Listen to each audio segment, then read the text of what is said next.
Ayan na nga guys, habang OFW pa tayo guys at nandyan at nag-abang tayo sa ating mga anak kung ano ang mga ginagawa nila.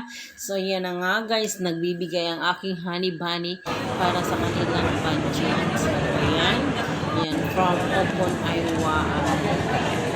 Ano, diba? So, yan na nga guys, nagbigay ng pampa-birthday ang aking honey bunny sa kanyang Gabriel, sa aming Gabriel. Ayan, pinapagawa niya ng salamin.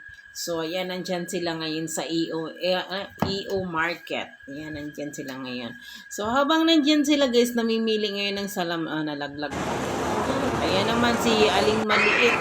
Ayan, bumili siya ng kanyang tumblers sa kanyang Aqua Plus. So, ayan, bumili siya ng mga candy. Yan, laruan. Pero hindi niya yan binili yung laruan na yan, yung hawak na yan. Ayan lang ang ligo ang kanyang nabili dahil wala na silang oras.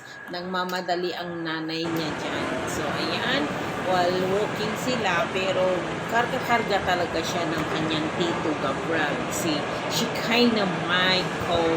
Yan, ang aking apo. So, ang aking Gabriel, ayan, yan siya. So, ang ano lang, no, ang saya lang tingnan na habang nandito tayo sa abroad, tas yung anak mo, kunting kaligayahan, minsan lang naman yan sila namamasyal lang ganyan, guys. Kasi nga, nagpagawa lang talaga ng salamin si Gabriel. So, thank you so much to you, Honey Bunny, for your gift of Gabriel. Ayan. So, thank you so much for your effort. Yan, ng aking Honey Bunny, si Joe Evans, na magbibigay ng allowance ni Gabriel sa school. So, ayan na nga, karga-karga ni Gabriel ang kanyang pamangkin.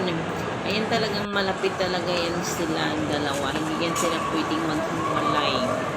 Yan talaga ang hindi mo ihiwalay. Dahil para